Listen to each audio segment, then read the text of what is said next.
Jesus' audience. Some parable scholars think that Jesus aimed his parables particularly at his opponents, like he was arguing with them in public. From this perspective, the parable can be interpreted as a warning to elites and leaders concerning their stewardship of resources other than material, understood by these scholars, entrusted to them by God. This may be indeed true to some extent, but the audience was most likely much larger than 1 to 2%, or even a small fraction of the 1 to 2% of the total population, the elites. It would also have included Jesus' disciples and very likely Galilean peasants, since more than 90% of agrarian populations were rural farmers. Anywhere on earth, by the way. What would the parable say to this much larger group of listeners?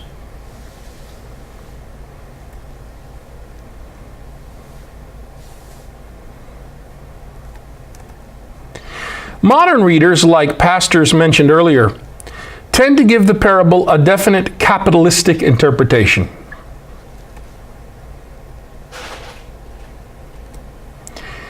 Think about that and ask yourself, would such a point bring joy to peasants who were taxed in the first century? Taxation means exploitation. Who were exploited at levels as much as 40% of production? Would that be good news? Would that be joy, bring joy? Would that be good news to peasants who, after such exploitation, had hardly enough left to live near or at subsistence levels?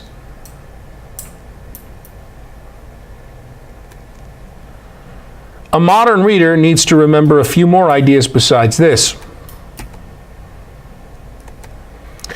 Peasants in all cultures view their world and all its goods, natural resources, manliness, honor, love, friendship, etc., as finite in quantity and as already distributed, with no more to come. No more is available where this came from. Hence, there is no way to increase quantities. Thus, if someone somehow manages to obtain more of something, anything, that necessarily means that someone else must have lost this same material. We recognize this as a zero-sum game, and that precisely is the peasant view of life. It's a zero-sum game. And therefore, the behavior as depicted of the master in the parable is shameful.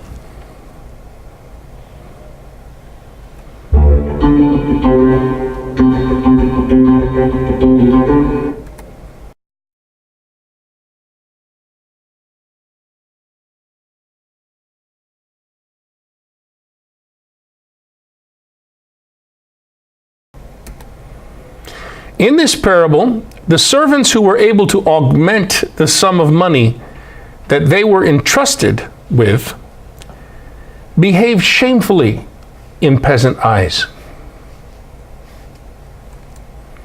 To augment that sum means that someone else was deprived of what was rightfully his. Even if you say, Bill, this isn't really about money, this is about the gifts of God, spiritual gifts, right? Let's say you say that. Understand that according to the peasant view, all goods, including spiritual goods, are finite, with no more to come. In the theocracy, what God's going to do is restore justice to the land. Do you understand? Restore everybody back their honor status, which has been taken from them without any more or less to come. It's a renewal of creation. Do you understand? So these two guys, right, augmenting their sums cannot be good news, cannot be gospel for peasants, for most of Jesus' audience. To interpret it that way would be to approve the exploitation that peasants experienced all the time. Because everything has been already distributed. At creation. And distributed out. And there's no more to come. So that means if you look at somebody in the Bible, they call it like a rich man, you might as well translate that greedy man. Because if he has surplus, where did he get that from? Somebody else. Right. And isn't that what Rome was doing? They were using violent coercive force to come in and exploit people. Right? That was the Pax Romana, okay? Weren't there even laws that if you had a good harvest that you were bound to share it? Absolutely. What was the temple supposed to do, Mary? It was storing this surplus to distribute to the needy. By the way, were the elites who controlled the temple doing that? Nope. Why was Jesus so pissed off when he went to the temple? Because they changed it to money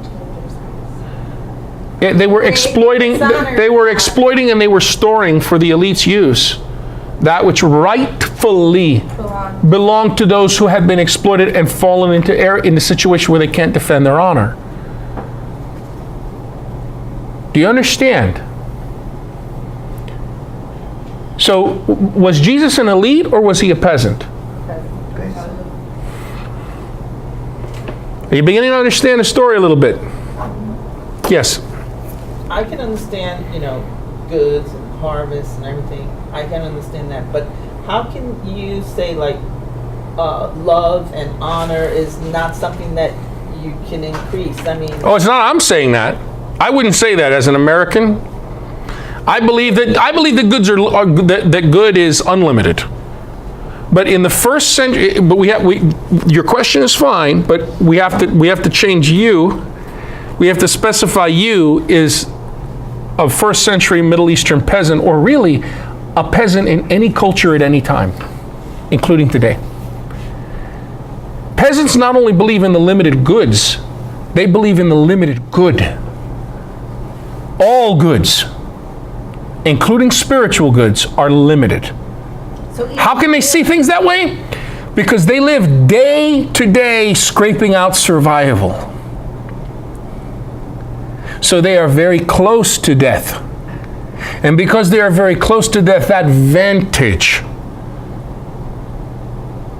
shapes what they can see, what they can understand, what they can interpret, and what they can communicate. That would be a first step in the direction of trying to understand how it is that peasants, all peasants, including biblical ones, understand the view of the limited good. Tried arguing this with a PhD online of a Pentecostal, by the way, a person very open in many ways to social justice, a very kind, good, brilliant man, but very disturbed by what I was saying. Because his own evangelical Pentecostal church community and mindset is just too Western Canadian American to kind of grasp that. It's too much. You can't say that about all peasants everywhere. No. I'm showing you the study, sir, and I got much more technical with him. I'm sorry. And you see, when we have, and this man I would not call a fundamentalist at all. I admire this man in many ways. But you see, when you have certain ways of viewing things, and you're stuck in that, it doesn't matter if you have a PhD or anything, because they're psychological things. PhDs didn't write the Bible. You understand? So we need to begin to understand, Western people didn't write the Bible. So we have to think like they thought. And if they're talking about a kingdom of God, they're not thinking, wow, we're going to be rewarded 20 million times than what we had, right? Or infinitely more. That's nowhere in the Bible. You're going to have restored to you what is right, justly yours. Justice.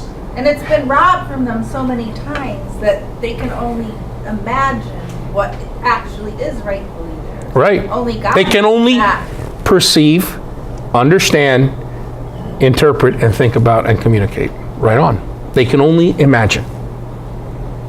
And by the way, if we take the in and incarnation too, that would apply to Jesus also. God has to meet us where we are, folks.